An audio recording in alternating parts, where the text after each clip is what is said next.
প্রাক্তন বিধায়ক রতন দাসকে সেখানে সিপিআইএম এর তরফ থেকে মনোনীত করা হয়েছে। বামফ্রন্টের সমস্ত শরিক দল এবং কংগ্রেস দল তথা ইন্ডিয়া জোট এই দুজন প্রার্থীকে ত্রিপুরাজ্যের আরেকটা লোকসভা কেন্দ্র পূর্ব ত্রিপুরা লোকসভা কেন্দ্রেও সেখানে সিপিআইএম এর প্রার্থী শ্রীযুক্ত রাজেন্দ্র রিয়াং প্রতিষ্ঠা করবেন। আমরা এই তিনজন প্রার্থীকে বিপুল ভোটে জয়ী করার জন্য ত্রিপুরাজ্যের সমস্ত নির্বাচক মণ্ডলীর কাছে আমরা আহ্বান রাখছি। এবারে নির্বাচন ভারতবর্ষে বিগত 17টি যে লোকসভা নির্বাচন হয়েছে তার সাথে বর্তমান দেশের রাজনৈতিক, সামাজিক, অর্থনৈতিক এবং সমস্ত প্রেক্ষিতে স্বাধীনতার 75 বছর বাদে এক নতুন দায়িত্ব এই দেশের জনগণের সামনে তুলে ধরেছে।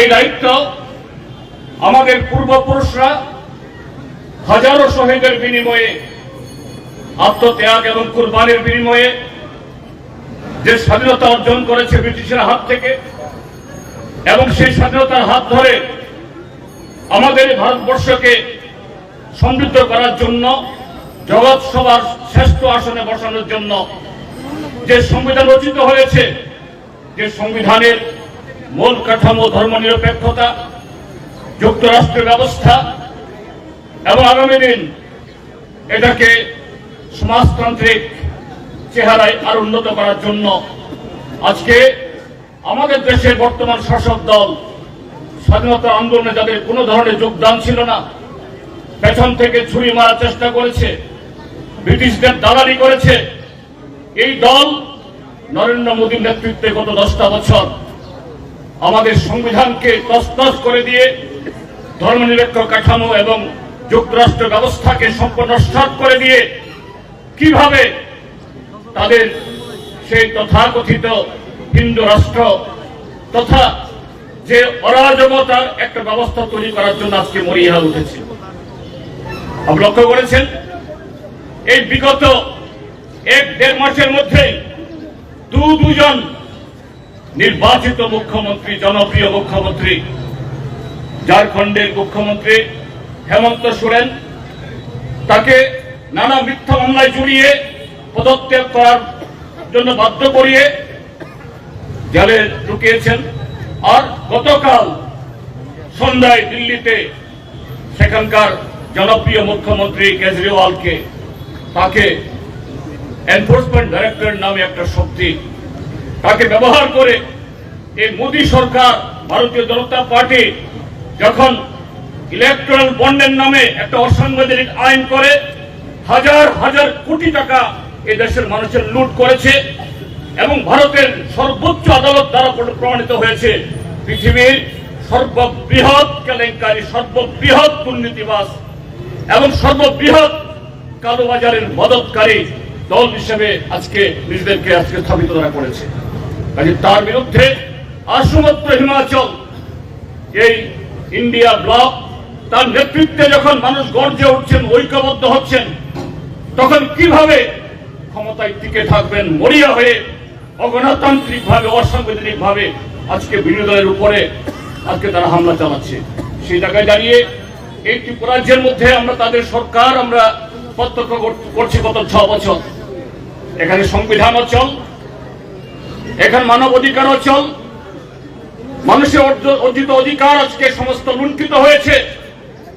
গত 6 বছর ধরে বিগত 7 দশকে তিলে তিলে এই রাজ্যের মানুষ এই রাজ্যকে যেভাবে গড়ে তুলেছে, এই অর্জন এটাকে ধ্বংস করার মধ্য দিয়ে মুষ্টিমেয় লুটেরাদের হাতে ত্রিপুরাজ্যের সমস্ত সম্পদ আজকে তুলে দেওয়ার ব্যবস্থা সেখানে করেছে। কাজেই বন্ধুগণ, এই নির্বাচন এটা একটা সাধারণ নির্বাচন না, এটা শুধু একটা কর্মসূচি বা ইস্তেহার রূপায়িত করার নির্বাচন না। এই নির্বাচন শুধু আরেকটা বিকল্প সরকার তৈরি করার নির্বাচন না, এই নির্বাচন দেশ রক্ষার, সংবিধান রক্ষার, স্বাধীনতা রক্ষার জন্য। কাজেই তার জন্য যোগ্য প্রার্থীদের, যোগ্য প্রতিনিধিদের বিধানসভাতে পাঠাতে হবে, লোকসভাতে পাঠাতে হবে। তার জন্য এখানে এই পশ্চিম ত্রিপুরা লোকসভা কেন্দ্রে আমাদের প্রার্থী জাতীয় কংগ্রেসের শ্রী আশিস কুমার সাহা এবং ভারতের কমিউনিস্ট পার্টি মার্ক্সবাদীর রাজ্য কমিটির সদস্য কমরেড রতন দাস, তিনি 7 নম্বর বিধানসভা কেন্দ্রে আমাদের উপনির্বাচনের প্রার্থী। আমরা তার প্রতি সমর্থন জানানোর জন্য আজকে অসংখ্য নারী, পুরুষ, যুবা বন্ধুরা যেভাবে এই কাঠপাতা রূপ এটাকে সহ্য করে এই মিছিলে শান্তিপূর্ণভাবে হেঁটেছেন এবং সেই দুর্গাচুমনি থেকে এই পর্যন্ত আসার পথে হাজার হাজার মানুষের অভিনন্দন তারা পেয়েছেন। আমরা আশা করব আগামী 1 মাস ত্রিপুরা রাজ্যের শাসক দল ইতিমধ্যেই তাদের প্রার্থী বা তাদের ঘোষিত প্রার্থী এই ত্রিপুরা রাজ্যের জনগণকে হুমকি দিচ্ছে, বিরোধী দলের কর্মীদেরকে জবরদস্তি করে যোগদান সভাতে অংশগ্রহণ করার জন্য বাধ্য করছে। প্রশাসন যন্ত্রকে গত 6 বছর যেরকম ভাবে অপব্যবহার করেছে তা শুরু হয়েছে, আরো উস্কানি হবে। কিন্তু সেই জায়গায় ত্রিপুরা রাজ্যের সমস্ত গণতান্ত্রিক মানুষ যদি ঐক্যবদ্ধভাবে রুখে দাঁড়ায়, 2টি কেন্দ্রে এখানে আজকে ভারতীয় জনতা পার্টি, তারা শুধু ভারতীয় জনতা পার্টি না, এই রাজ্যের মধ্যে যারা বিভাজনকারী, যারা রাজ্যকে ভাগ করতে চায়, এ রাজ্যের আমাদের যে বহু শরণার্থী কাল থেকে যে সম্প্রীতি বাতাবরণ তাকে ধ্বংস করতে চায়, সেই শক্তির হাত ধরে এখানে তারা 2টি কেন্দ্রের প্রার্থী দিয়েছেন। তাদের সমূলে উৎপাদিত করে গণতন্ত্রের পতাকাকে উদ্দিন করার জন্য আমরা আপনাদের সকলকে আহ্বান জানাচ্ছি এবং আপনারা আগামী দিন 1 মাস ব্যাপী রাস্তায় নেমে ঘরে ঘরে প্রতিটি ভোটারদের কাছে গিয়ে ইন্ডিয়া ব্লক তথা জাতীয় কংগ্রেস এবং ভারতের কমিউনিস্ট পার্টি মার্ক্সবাদী যে আহ্বান, এই নির্বাচনের যে গুরুত্বপূর্ণ আহ্বান, এটাকে সাকার করার জন্য সকলেই পথে নামবেন, সেই প্রতিজ্ঞা নেবেন। এই আবেদন জানিয়ে আমি আবারও আপনাদের সকলকে নমস্কার, অভিনন্দন, শুভেচ্ছা।